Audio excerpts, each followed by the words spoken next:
Hello दोस्तों, नमस्कार। आप सभी साथियों का स्वागत है आपके अपने यूट्यूब चैनल एक्सेस एकेडमी पर। 12,460 शिक्षक भर्ती मामले में 18 मार्च सुप्रीम कोर्ट फाइनल सुनवाई से पहले धमाकेदार खबर। विभागीय कार्रवाई शुरू, आदेश हुआ जारी।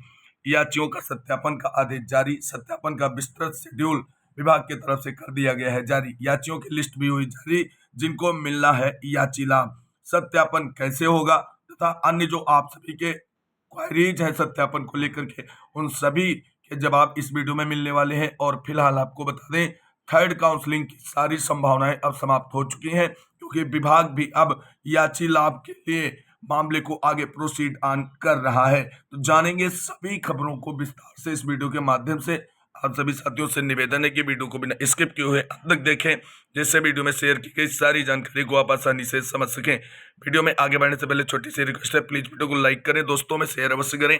जितने भाई बहन चैनल पर पहली बार विजिट कर रहे हैं और अभी तक चैनल से नहीं जुड़े हैं, तो प्लीज चैनल को सब्सक्राइब करके बेल आइकन जरूर दबाएं, जिससे आगे की लेटेस्ट अपडेट आप सभी को मिलती रहे। तो आइए दोस्तों, शुरू करते हैं 12,460 शिक्षक भर्ती मामले से जुड़ी हुई आज की धमाकेदार अपडेट का यह वीडियो।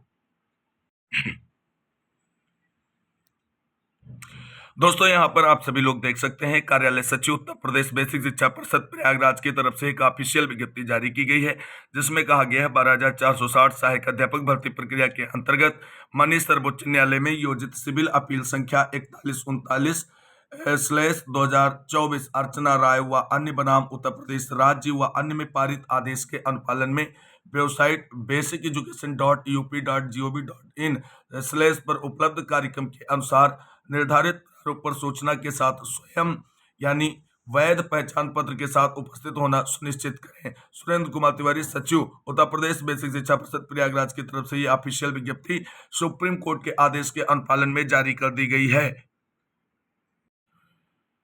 दोस्तों, अब इस खबर को यहाँ पर आप सभी लोग देख सकते हैं। बाकी ऑफिशियल जो शेड्यूल जारी हुआ है उस पर बात अभी करते हैं। 12,460 शिक्षक भर्ती में याचियों का सत्यापन कल से होगा। परिषदीय प्राथमिक स्कूलों में 12,460 सहायक अध्यापक भर्ती में रिक्त 656। अब दोस्तों, यहाँ पे एक सबसे इंपॉर्टेंट पॉइंट है, आप सभी लोगों ने देखा था कि 1300 के समथिंग रिक्त पद हैं, लेकिन यहाँ पर 656 को मेंशन किया गया है। सीटों पर चयन के लिए सर्वोच्च न्यायालय में याचिका करने वाली अभ्यर्थियों का सत्यापन किया जाएगा। शीर्ष अदालत के आदेश पर बेसिक शिक्षा परिषद के सचिव सुरेंद्र कुमार तिवारी ने याचिकाकर्ताओं से निर्धारित प्रारूप पर सूचना के साथ स्वयं वैध पहचान पत्र के साथ 7 से 9 मार्च तक लखनऊ में उपस्थित होने के निर्देश दिए हैं। 29 जनवरी को सुनवाई के दौरान सुप्रीम कोर्ट ने राज्य सरकार को आदेश दिया था कि इस मामले में अब तक आवेदन करने वाले अपीलकर्ताओं और हस्तक्षेपकर्ताओं यानी इंटरवीनर्स की जिलावार मेरिट सूची तैयार की जाए। न्यायालय ने स्पष्ट किया है कि यह मेरिट सूची 15 दिसंबर 2016 को जारी भर्ती विज्ञापन तिथि के अनुसार तैयार की जाएगी।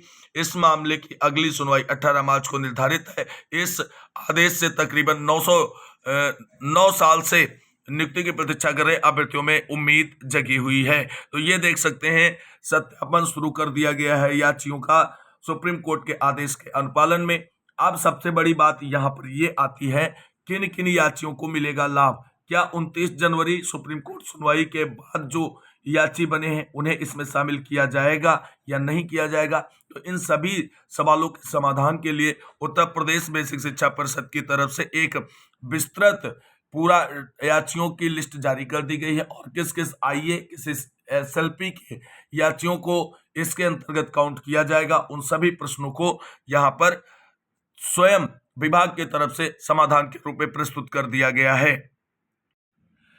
तो दोस्तों, यहाँ पर आप सभी लोग देख सकते हैं, ये विभाग की तरफ से जो है वो पूरी लिस्ट यहाँ पर जारी की गई। तो सबसे पहले जिनका सत्यापन होना है उनका अपना डाटा जो है किस फॉर्मेट में विभाग को उपलब्ध कराना है, उस पर यहाँ पर जो है फॉर्मेट मेंशन कर दिया गया है विभाग की तरफ से। देख लीजिए, निर्धारित प्रारूप यहाँ पर सीरियल नंबर होगा, SLP number, civil appeal number या आईए नंबर आपको यहाँ पर मेंशन करना होगा। नेम ऑफ पिटिशनर या एप्लीकेंट का नाम यहाँ पर मेंशन करना होगा, फादर्स नेम, रजिस्ट्रेशन नंबर आपको मेंशन करना होगा, कैटेगरी मेंशन करनी होगी और ट्रेनिंग क्वालिफिकेशन मेंशन करनी होगी। ट्रेनिंग डिस्ट्रिक्ट और स्टेट यहाँ पर मेंशन करना होगा, अप्लाइड डिस्ट्रिक्ट मेंशन करना होगा, मेरिट यहाँ पर आपकी कितनी वो मेंशन करना होगा, रूल 14(1)(a) या 0 डिस्ट्रिक्ट मेंशन करना होगा, अब यहां पर आप सभी लोग बिल्कुल देख लीजिए, जब 29 जनवरी सुप्रीम कोर्ट सुनवाई का जो आदेश आया था, हमने आपको क्या बताया था,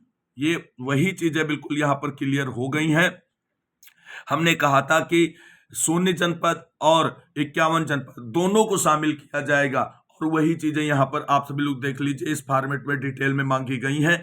तो ये बिल्कुल भी पूरी तरीके से जानकारी ना होना भी लोगों के बीच में जानकारी शेयर कर देना कहीं ना कहीं गलती होती है। तो बहुत सारे लोग ये बता रहे थे केवल 0 जनपद को काउंट किया जाएगा। यहाँ पर ऑप्शन आप सभी लोग देख लीजिए, यानी सभी को सम्मिलित किया जाएगा, ऐसा नहीं है। जो सुप्रीम कोर्ट की शरण में है वो 0 जनपद के हो या 51 जनपद के, समस्त सूचनाएं अंग्रेजी भाषा के कैपिटल लेटर्स में भरी जानी है। और यहाँ पर एक छोटा सा आपको डिक्लेरेशन करना है, यानी घोषणा देनी है। उपरोक्त सूचना मेरे द्वारा भरी गई तथा मेरे संज्ञान में पूर्णतः सत्य व सही, किसी भी स्तर पर कोई भी भिन्नता या त्रुटि पाई जाती है तो इसका समस्त उत्तरदायित्व स्वयं मेरा होगा। अभ्यर्थी का नाम, अपना हस्ताक्षर और दिनांक, ये आपको यहाँ पर फिलअप कर देना है। दिनांक कौन सी पड़ेगी, तो जिस दिनांक में आपका जो है सत्यापन होगा वही दिनांक यहाँ पर आपकी पड़ेगी। अब यहाँ पर देख सकते हैं पूरी लिस्ट जारी कर दी गई है यहाँ पर कि किस एसएलपी और किस आईए के कैंडिडेट का सत्यापन कब होगा। तो सत्यापन होगा कहाँ, तो आपको बता दें सत्यापन पूरी तरीके से ऑफलाइन होगा, ठीक है।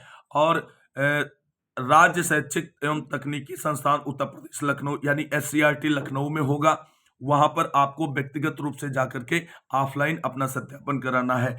तो जो उमेश चंद्रा की सिविल अपील से जुड़े कैंडिडेट हैं, जिसका सूची क्रमांक 1.1 से 1.25 तक है, इनका सत्यापन 7 मार्च को होगा। वहीं रवि कुमार की जो सिविल अपील से जुड़े हुए कैंडिडेट हैं, उनका सत्यापन जो है 8 मार्च को होगा। पूरा ये सूची क्रमांक यहाँ पर मेंशन है, वो आप सभी लोग अपनी एसएलपी या आईए में देखेंगे।